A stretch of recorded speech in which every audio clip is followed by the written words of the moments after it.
First നമ്മളെടുത്ത് സ്റ്റുഡിയോയെ പറ്റി introduce ചെയ്തപ്പോൾ തന്നെ നമുക്ക് മനസ്സിലായി ഇതൊരു ടിപ്പിക്കൽ രീതിയിൽ പോകുന്ന സ്റ്റുഡിയോ അല്ല, സംതിങ് ന്യൂ, ഒരു പുതിയൊരു എക്സ്പീരിയൻസ് ആയിരിക്കും അറിയുന്നത്. പിന്നെ നമ്മൾ ആദ്യം തന്നെ ഒരു റഫായിട്ട് പറഞ്ഞു എന്തൊക്കെയാണ് നമ്മൾ ചെയ്യാൻ പോകുന്നത്. പുതിയ രീതിയിൽ ആയിരിക്കും അങ്ങനെ ഒരു സ്പേസിനെ ഒരു റാഷണൽ രീതിയിലല്ല, ഒരു ഇറാഷണൽ രീതിയിൽ എങ്ങനെ ഒരു സ്പേസിനെ എക്സ്പ്ലോർ ചെയ്യാം, അങ്ങനെയാണ് നമ്മൾ ഈ സ്റ്റുഡിയോയിൽ ഫുൾ റൺ ചെയ്യാൻ പോകുന്നത് എന്ന് പറയും. അത് എത്രത്തോളം കുറെ പേർക്ക് കിട്ടിയെന്ന് അറിയില്ല, പക്ഷെ എന്നാലും അത്യാവശ്യം ഒരു 50% അപ്പോൾ ആൾക്കാർക്ക് അത് കിട്ടിയിട്ടുണ്ട്. പക്ഷെ കുറച്ച് പേർക്ക് അത് കിട്ടിയിട്ടില്ലെന്നാണ് എനിക്കൊരു വിശ്വാസം. ഫസ്റ്റ് നമ്മള് 3 മോഡ്യൂളുണ്ട്, 3 മോഡ്യൂള് കണക്ഷൻ ഇല്ല. പക്ഷെ ഇപ്പൊ അവസാനം എത്തിയപ്പോ എന്തെങ്കിലുമൊക്കെ ഒരു കണക്ഷൻ ഇങ്ങനെ തോന്നിയില്ല. ഫ്യൂച്ചറിൽ തോന്നുന്നു നമുക്കിപ്പോൾ അത് അറിയില്ല, എന്തോ കിട്ടിയിട്ടുണ്ട് പക്ഷെ നമുക്ക് എന്താണെന്ന് അറിയില്ല, എന്തോ കത്തിയിട്ടുണ്ട്. ഫസ്റ്റ് മോഡ്യൂൾ തുടങ്ങിയത് ഇൻഡിവിജ്വൽ സ്പേസിന്റെ ഇന്റർവെൻഷൻ എന്നാണ്. ഞാൻ ശരിക്കും ഇന്റർവെൻഷൻ എന്ന ടേമിന്റെ മീനിങ് മനസ്സിലാക്കുന്നത് ഈ ഒരു മോഡ്യൂൾ സ്റ്റാർട്ട് ചെയ്തതിനു ശേഷമാണ്. ഇതിനകത്ത് ഇപ്പോൾ അവിടെ ഇന്റർവെൻഷൻ കൊണ്ടുവരാമെന്ന് ആദ്യം പറയുന്നത് നമ്മൾ വിചാരിക്കുന്നത് വളരെ അവിടെ ഒരു ഡിസൈൻ കൊണ്ടിരിക്കുന്ന ഒരു സ്പേസ് അങ്ങനെ കൊണ്ടുവരാൻ ഒരു ഐഡിയോളജിയിൽ മാറിയിട്ട് വേറൊരു രീതിയിൽ ഒരു ഇറാഷണൽ വേയിൽ എങ്ങനെയാണ് ഒരു സ്പേസിനെ ചിന്തിക്കാം, ഒരു സൈറ്റ് അനാലിസിസ് പ്രോപ്പറായിട്ട് തന്നെ ചെയ്ത് എങ്ങനെ നമ്മൾ ഫസ്റ്റ് മോഡ്യൂളിൽ നിന്ന് ഞാൻ കുറച്ചധികം സ്ട്രഗിൾ ചെയ്തെങ്കിലും ഒരു ഇപ്പം ചിന്തിക്കുമ്പോൾ ഒരു ഇറാഷണൽ വേയിൽ ഇപ്പോൾ ഒരു ഡിസൈൻ ഒരു സ്റ്റേജിൽ അപ്രോച്ച് ചെയ്യാൻ ഒരു കോൺഫിഡൻസ് ഞങ്ങൾക്ക് എല്ലാവർക്കും തന്നെ കിട്ടും. ശരിയാണ്. എനിക്ക് വേറെ സ്റ്റുഡിയോ ഇങ്ങനത്തെ ഒരു എക്സ്പീരിയൻസ് കിട്ടത്തില്ല. ഇനി വരാൻ പോകുന്ന സ്റ്റുഡിയോസ് ആണെങ്കിൽ നമ്മൾ ഇന്റർനാഷണൽ ആയിട്ട് നമ്മളൊന്നും ചെയ്യുന്നില്ല. അപ്പൊ ഈ ഒരു സ്റ്റുഡിയോ ഇത് കിട്ടുള്ളൂ.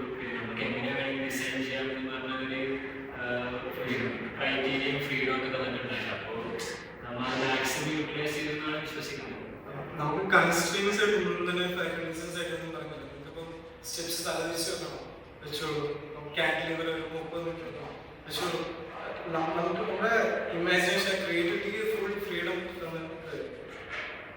മൊഡ്യൂൾ 2നെ കുറിച്ച് എന്താ പറയാനുള്ളത്? മൊഡ്യൂൾ 2 തൊട്ടാണ് എല്ലാവർക്കും ഭയങ്കരമായിട്ട് ഇൻവോൾവ് ആയി ഭയങ്കരമായിട്ട് ഇഷ്ടപ്പെട്ടു തുടങ്ങിയത് എനിക്ക് തോന്നുന്നു. മൊഡ്യൂൾ 1 എല്ലാവർക്കും പോലെ ലാഗ് പഠിച്ചു. മൊഡ്യൂൾ 2 വന്നപ്പോൾ പിന്നെ ആൾക്കാർക്ക് അത് ഇൻട്രസ്റ്റിംഗ് ആയിട്ട് തോന്നി. ഇപ്പോൾ AI വെച്ച് ചെയ്തിട്ടാണെങ്കിലും അത് മോഡൽസ് ഉണ്ടായിക്കൊണ്ടിരിക്കുമ്പോൾ എല്ലാത്തിനും ഇൻറ്റൻസിറ്റി കൂടി. അപ്പോൾ മൊഡ്യൂൾ 2 തൊട്ട് ഒരു റൈസാണ് ക്ലാസ് മേലോട്ട് കയറിയിട്ടുണ്ട്. നമ്മൾ കൂടുതൽ ഡിസൈനിലൂടെ കടന്നു എനിക്ക് മൊഡ്യൂൾ 2ലാണ്. ഇങ്ങനെ ആർക്കിടെക്ചറിൽ തിങ്ക് ചെയ്യാൻ തുടങ്ങിയ മൊഡ്യൂൾ 2 അതുപോലെ മൊഡ്യൂൾ 2 ആണ് എനിക്ക് തോന്നുന്നത്. അപ്പോൾ മൊഡ്യൂൾ 3നെ പറ്റി ആലോചിക്കുമ്പോൾ മൊഡ്യൂൾ 3 ഭയങ്കര കുറച്ചും ടൈം വേണമായിരുന്നു. നമ്മൾ ടൈമിലേക്ക് ഷെഡ്യൂൾ തെറ്റിപ്പോയി, അതുകൊണ്ടാണ് മൊഡ്യൂൾ 3 ഷോർട്ട് ആയി പോയത്. അപ്പോൾ അത് കുറച്ചും കൂടി സമയം കിട്ടി വെച്ചൊക്കെ എനിക്കൊന്ന് നല്ലോണം ചെയ്യാൻ പറ്റുന്ന ഒരു മൊഡ്യൂൾ ആയിരുന്നു മൊഡ്യൂൾ 3 ഇപ്പോൾ തന്നെ നമുക്ക് ഒരു ടൈം കൺസ്ട്രെയിൻ ആയിരുന്നു ഏറ്റവും വലിയ പ്രശ്നം ഉണ്ടായിരുന്നത്. നമ്മൾ ട്രിപ്പ് പോയപ്പോഴും നമുക്ക് എക്സ്പെക്ടേഷൻ ഉണ്ട്, ഓക്കെ ഇത് ചെയ്യുമ്പോൾ അതിന് ഇങ്ങനെ ഒരു വളരെ വലിയൊരു പ്രോസസ്സ് അതിനുശേഷം റിസൾട്ട് വരും. പക്ഷെ അങ്ങനെയൊന്നും അല്ലായിരുന്നു നടന്നത്. നമുക്ക് ഒരു മിനിമൽ സെക്കൻഡ് മൊഡ്യൂൾ തീർന്നുമ്പോൾ തന്നെ ഓൾമോസ്റ്റ് 7 ആയി. പിന്നെ തേർഡ് മൊഡ്യൂൾ സ്റ്റാർട്ട് ചെയ്തു. ആദ്യം ഒരു ഫോം, ഒരു ഏതെങ്കിലും ജോമെട്രിക്കൽ ഫോം എടുക്കുക, അതിനെ എക്സ്പ്ലോർ ചെയ്യുക, അതായിരുന്നു സ്റ്റുഡിയോ ഉദ്ദേശിച്ചത്. പക്ഷെ നമ്മൾ അതിനുള്ള ടൈം കിട്ടിയില്ല.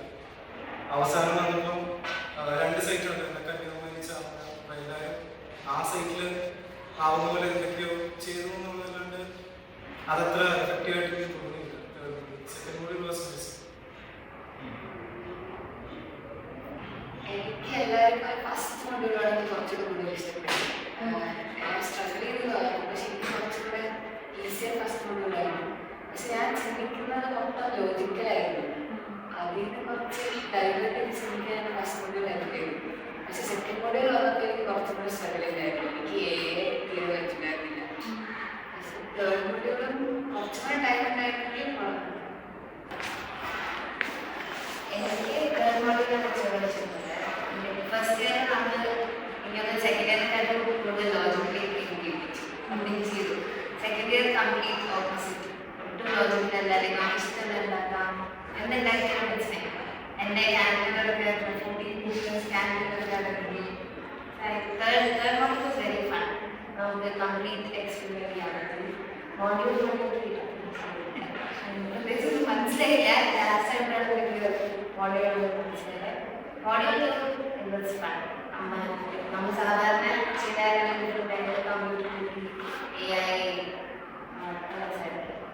അപ്പൊ ഈ സ്റ്റുഡിയോയുടെ അറേഞ്ച്മെന്റിനെ കുറിച്ച് പറയുമ്പോൾ സീനിയേഴ്സ് ആണല്ലോ അല്ലെങ്കിൽ മറ്റു ബാച്ചാണെങ്കിൽ പോലും കാണുമ്പോൾ നിങ്ങളുടെ സ്റ്റുഡിയോ കാണുമ്പോൾ തന്നെ ഒരു കാണുമ്പോൾ ഗ്രാൻഡ് ആയിട്ടാണ്. പുറത്ത് നോക്കുമ്പോ ഭയങ്കര പച്ചപ്പാണ്.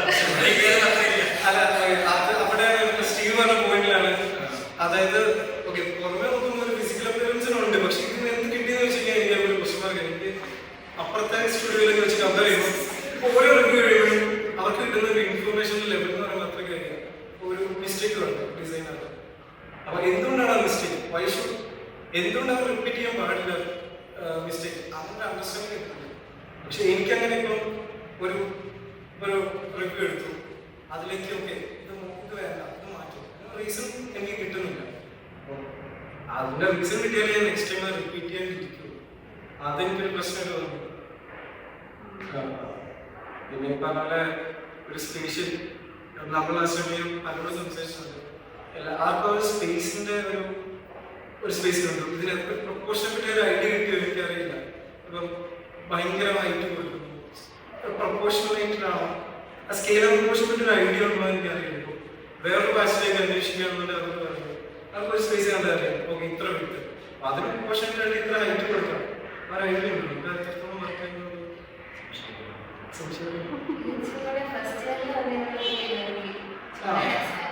ഫസ്റ്റ് ഇയറിൽ ഒരു സ്കെയിൽ ആവുന്ന പോർഷൻ കിട്ടി അല്ലെങ്കിൽ ഓക്കെ ഫസ്റ്റ് ഇയറിലാണ് നമ്മൾ ഏറ്റവും കൂടുതൽ എക്സ്പ്ലോർ ചെയ്യും. ഫസ്റ്റ് ഇയറിൽ ഇങ്ങനെ പറഞ്ഞാൽ കുട്ടികൾക്ക് ഇംപ്ലിമെന്റ് ചെയ്യണമെന്നുണ്ടെങ്കിൽ നല്ലതായിരിക്കും തിങ്കിങ് അതിന്റെ ഫാസ്റ്റാണ്.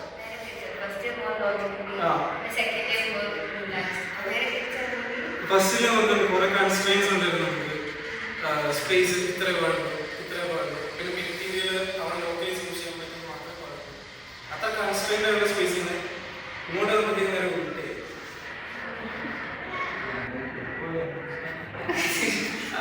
സ്റ്റഡി ട്രിപ്പ് പറഞ്ഞാല് നമുക്കറിയാം പ്ലെയിൻ സ്റ്റെപ്പില്ല. നമ്മുടെ ഫസ്റ്റ് മോഡ്യൂൾ കുറച്ച് പ്ലാൻ ചെയ്തതിൽ അധികം എക്സ്റ്റെൻഡ് ആയിപ്പോയി. തേർഡ് മോഡ്യൂൾ ലാസ്റ്റ് ആയിട്ട് പ്ലാൻ ചെയ്ത് ഫാക്കൽറ്റീസ് ഡിസ്കസ് ചെയ്യുമ്പോഴാണ് ഇതല്ലായിരുന്നു പ്രോഗ്രാം, കുറെ ഒരു ബിഗർ പ്രോഗ്രാം ആയിരുന്നു, പക്ഷെ അത് എക്സിക്യൂട്ട് ചെയ്യാൻ സാധിച്ചില്ല. പിന്നെ എൻ്റെ വർക്ക് സ്റ്റൈലിൽ പറഞ്ഞ ടൈം മാനേജ്മെന്റ് കാരണം എന്താ പറയുന്നത് ചെയ്യുന്നതല്ല, നമുക്ക് ടൈം സ്പെൻഡ് ചെയ്യാൻ പറ്റുന്നില്ല. ചില ഡിസൈൻ കറക്ഷൻ പോലും ഈ ഷീറ്റ് സബ്മിഷൻ ആലോചിച്ചാണ് ചെയ്യുന്നത്. ടൈം ഒരു ഭയങ്കരമായിട്ട് എക്സ്പീരിയൻസ് ആണ്.